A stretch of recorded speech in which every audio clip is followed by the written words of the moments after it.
যেই সন্তান সন্ততি তার উৎপা থেকে তৈরি হবে, সৃষ্টি হবে, সে যেন শিক্ষিত হয়, তাকে যেন শিক্ষা প্রদান করে। এটাই হচ্ছে ইকরা বিসমি রাব্বিকাল্লাযী খালাক তালাবুল ইলমি ফরিদাতুন আলা কুল্লি মুসলিম। তার অর্থ আমরা এটাকে ভাবি যে পড়ালেও হয়, না পড়ালেও হয়। পড়ালেও হয়, না পড়ালেও হয় না, পড়ানো জরুরি। আপনাকে আপনার ছেলে মেয়েকে শিক্ষাদান করতে হবে, এটা আপনার জরুরি, আপনার জন্য জরুরি। সেই ছেলে এবং মেয়ের আপনার উপর প্রাপ্য অধিকার। আপনি যদি ছেলে মেয়েকে, নিজের ছেলে মেয়েকে শিক্ষাদান না করেন, তাহলে কিয়ামতের দিন আপনাকে উত্তর দিতে হবে যে আপনি আপনার ছেলে মেয়েকে শিক্ষা প্রদান করেননি কেন। আমরা সাধারণভাবে আমাদের যেটা সিস্টেম চলেছে, ছেলে 7-8 বছরের হলো এই শিশু ভিত্তিতে কেউ পঠায়, কেউ আবার পঠায় না। কেউ হয়তো মক্তবে পাঠালো, কেউ পাঠালো না। 5-6 বছর থেকে যখন থেকে হাঁটে জানা রে কোথা যা যা পড়ায়গা, যা মৌলী সাহেব পড়াইছে মক্তবে পড়াইছে, মক্তবখান থেকে পড়ায়গা, ওকে তো মুঠি দিতেই হচ্ছে, পড়ায়গা যা। পড়তে পাঠাইছে, কেউ হয়তো গেল, কেউ গেল না। বাবার তেমন ধ্যান থাকে না, বাবা তো খাটতে চলে যায়, মাঠে চলে যায়, ঘাটে চলে যায়, মজুরি দিতে চলে যায়। মা আছে বাড়িতে, মা বলে জানা রে কোথা যা যা পড়ায়গা যা, মুঠিটা দিতেই হচ্ছে রে, মুঠি তো যাইছে বাড়ি থেকে। ছেলে বা মেয়ে আপনার রাস্তাতে পড়াশোনা করতে গেল কি গেল না, খেলাধুলা করে চলে আসলো, আমাদের সাধারণত ধ্যান থাকে না।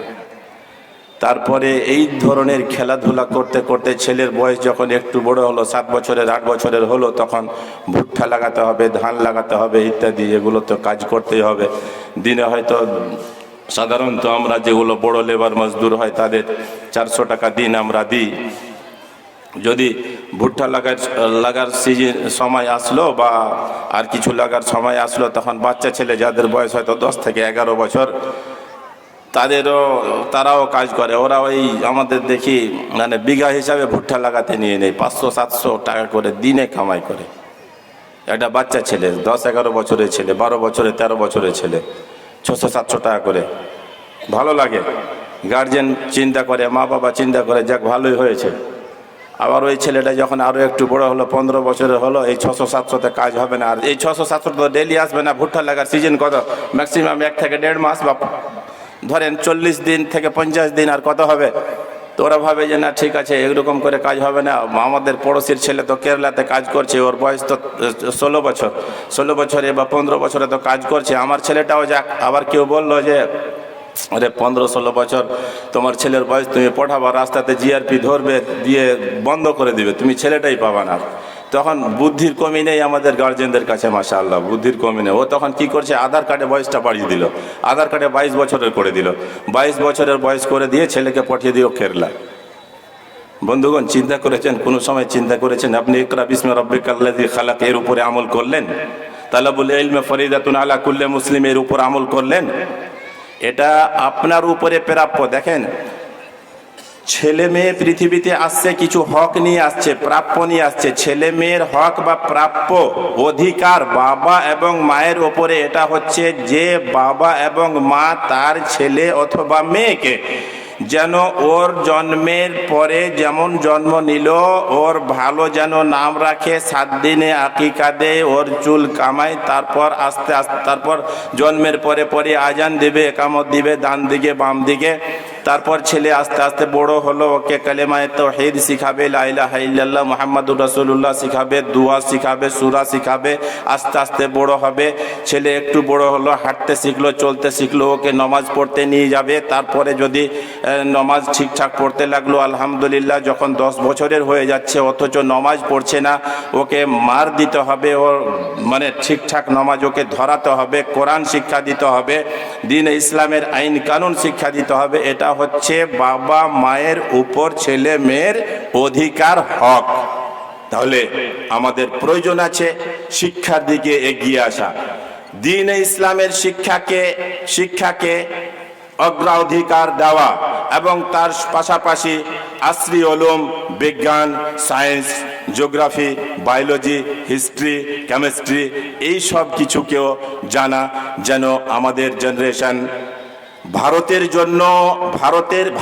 জন্য যেন কাজ করতে পারে, ভারতের উন্নতির জন্য যেন কাজ করতে পারে, এবং নিজের দিনকেও যেন বাঁচাতে পারে, নিজের দিনের উপরে অটল থেকে লোককে দিনের দিকে দাওয়াত দিয়ে ওর পরকালকেও যেন উজ্জ্বল করতে পারে।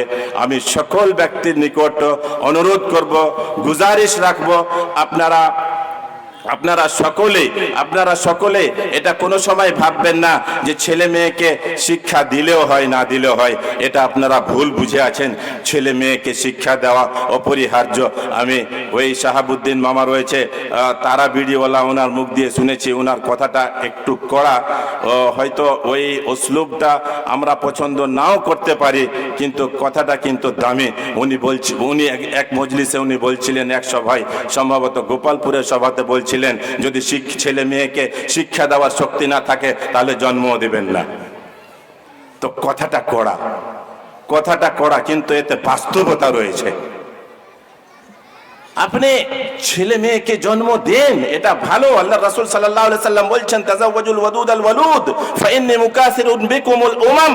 তোমরা যেই মেয়ে সন্তান বেশি দেবে তাকে বিয়ে করো, যে মেয়ে তোমাকে ভালোবাসা বেশি দিবে তাকে বিয়ে করো, কারণ কালকে কিয়ামতের দিন আমার উম্মত বেশি হওয়ার উপরে যেন আমি গর্ব করতে পারি। এটা ভালো, কিন্তু ওই ভালো না যে আপনি জন্ম দিলেন আর গরু বাছুরের মতো ছেড়ে দিলেন। আরে গরু বাছুরও তো জন্ম দিচ্ছে, গরু বাছুরও তো আমরা তো দেখছি, বিড়াল, ছাগল, কুকুর, অনেক কিছু তৈরি হয়ে যাচ্ছে, জন্ম নিচ্ছে। তাদের মধ্যে শিক্ষা নেই, মানুষের মধ্যে শিক্ষা আছে, এটাই ফরক, অন্য কিছু নেই।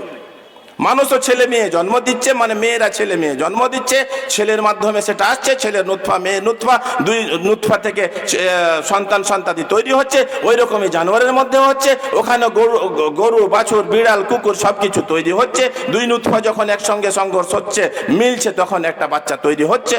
ফরক কিছু নেই, ফরক শুধু এই জায়গাতে রয়েছে যে ছেলে মেয়েদের মধ্যে, মানব সন্তানের মধ্যে, মানব জাতির মধ্যে রয়েছে শিক্ষা, এবং গরু বাছুরের মধ্যে নেই শিক্ষা। এটাই ফরক। আমরা যেন গরু বাছুর না হয়ে যাই, আমরা যেন হাইওয়ান না হয়ে যাই, আমাদের মধ্যে যেন সব সময় থাকে শিক্ষা।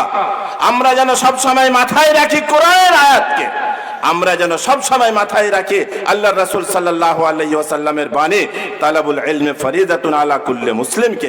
এই শিক্ষা, এই বাণী, এই আইন, এই কথা আমাদের ইসলাম ধর্মের। কিন্তু আপনি দেখুন, আমাদের ইসলাম মুসলমান ছাড়া যারা অন্যরা আছে, ওরা প্রয়োজন হলে জমি বিক্রি করে ছেলেকে পড়াবে, ছেলে মেয়েকে পড়াবে। প্রয়োজন হলে দুটো থেকে বেশি ছেলেই নেবে না। ওকে জিজ্ঞাসা করেন যে তুমি কেন ছেলে নিচ্ছ না, বলছে যে আরে পড়াশোনা তো করাতে হবে, শুধু ছেলে জন্ম দিলে তো হবে না।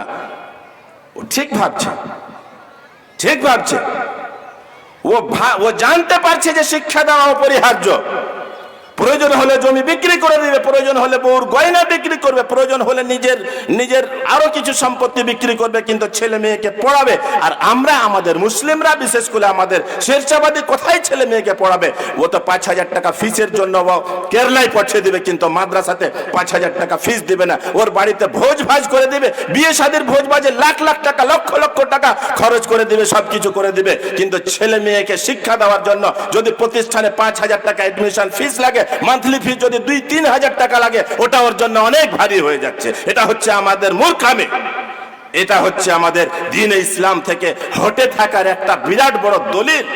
আমরা, আমাদের চিন্তা ভাবনা যদি এইরকমই থাকে, তাহলে আমরা কোনো সময় কামিয়াব হতে পারবো না, আমরা কোনো সময় উন্নতি লাভ করতে পারবো না। ওই জন্য সকল ব্যক্তির নিকট আমার অনুরোধ থাকবে, আপনারা যদি উন্নতি চান, আপনারা যদি পৃথিবী এবং পৃথিবীর পর ইহকাল পরকাল যদি কামিয়াবি কামরানি চান, তাহলে সকলের জন্য অপরিহার্য নিজের ছেলে মেয়েদের শিক্ষা দেন। শিক্ষা, ছেলে মেয়েদের শিক্ষা দেওয়া, এটা হচ্ছে ছেলে মেয়ের আপনার উপর, ওর বাবা এবং মায়ের উপর অধিকার। এটা আপনার অপশন নয়, অপশনাল নয় যে আপনি চাইলে দিবেন, না চাইলে না দিবেন। আপনি যদি শিক্ষা দেবেন, তাহলে আপনি তার অধিকার আপনি আদায় করলেন, আর যদি না দেবেন, তাহলে আপনি আল্লাহর নিকট আপনাকে উত্তর দিতে হবে। আলা কুল্লুকুম মাসউলুন কুল্লুকুম রাইন ওয়া কুল্লুকুম মাসউলুন আন রাইয়াতিহি। জেনে নাও নাও তোমরা, তোমাদের মধ্যে প্রত্যেক ব্যক্তি হচ্ছে দায়িত্ববান। প্রত্যেক ব্যক্তিকে কিয়ামতের দিন তার দায়িত্বের ব্যাপারে জিজ্ঞাসা করা হবে যে তুমি তোমার ঠিক দায়িত্ব পালন করেছো কি করোনি। তোমার উপরে দায়িত্ব ছিল তোমার ছেলে মেয়েকে, সন্তান সন্ততিকে শিক্ষা প্রদান করা, সেই শিক্ষা প্রদান করেছো কি করোনি, উত্তর দিতে হবে কালকে কিয়ামতের দিন। আমাদের যেন এইরকম না হয় যে আমরা উত্তরই দিতে না পারি। আল্লাহ তাআলা আমাদের সকল ব্যক্তিকে যেন নিজের ছেলে মেয়েকে শিক্ষা প্রদান করার পুরোপুরি তৌফিক দান করেন, বলেন আমিন। আমিন কেউ বলবেন না?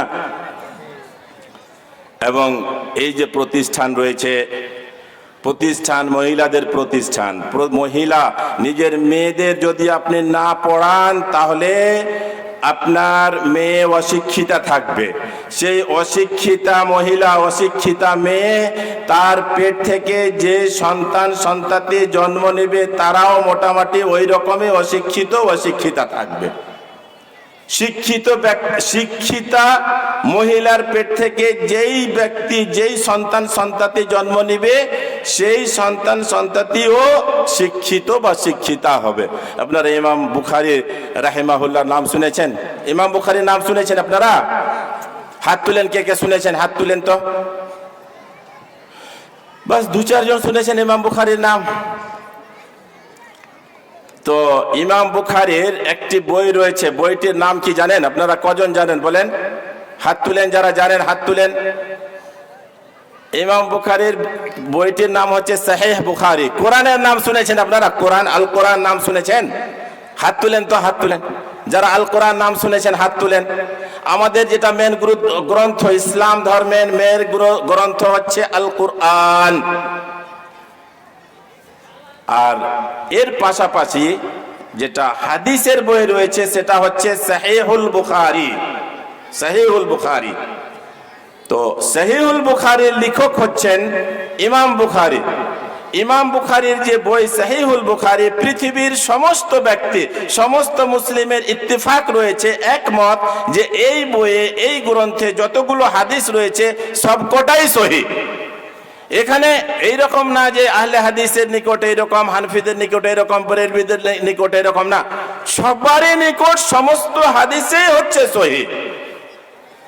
এই লেখক ইমাম বুখারী রাহিমাহুল্লাহ সবচাইতে বড় মুহাদ্দিস, আমিরুল মুমিনিন ফিল হাদিস। এই ব্যক্তির মা উনি বলছেন যে আমার ছেলে বুখারীকে, মোহাম্মদ বিন ইসমাইল, ওনার নাম হচ্ছে মোহাম্মদ বিন ইসমাইল, আমার ছেলে মোহাম্মদ বিন ইসমাইলকে যখনই আমি দুধ পান করিয়েছি বিনা ওযুতে কোনোদিন দুধ পান করায়নি। আপনি চিন্তা করেন, একজন মহিলা যখন নিজের সন্তানকে দুধ পান করাচ্ছেন, আগে ওযু করছেন, ওযু করার পর বা ওযু হয়ে দুধ পান করাচ্ছেন। সেই মহিলার যে সন্তান, যাকে বা ওযু হয়ে প্রত্যেকবার পুরোটা 2 বছরের পিরিয়ডে দুধ পান করালেন, সেই ব্যক্তি হলেন ইমাম বুখারী। আপনি চিন্তা করেছেন, যদি আমরা আমাদের মেয়েকে, আমাদের মহিলাকে শিক্ষিতা বানাই, তাহলে সেখান থেকে তৈরি হবে ইমাম বুখারীর মতো লোক। আর যদি শিক্ষিতাই না করি তাহলে তৈরি হবে আমাদের মতো লোক। এবার আপনাদের উপর আছে, আপনারা আপনাদের মেয়েকে শিক্ষা দান করবেন কি করবেন না। বললাম শিক্ষা দান করাটা এটা অপশনাল নয়, যে আপনি চাইলে করবেন না চাইলে করবেন না, এইরকম নয়। শিক্ষা দান করা ফরজ, জরুরি, ওয়াজিব, অপরিহার্য।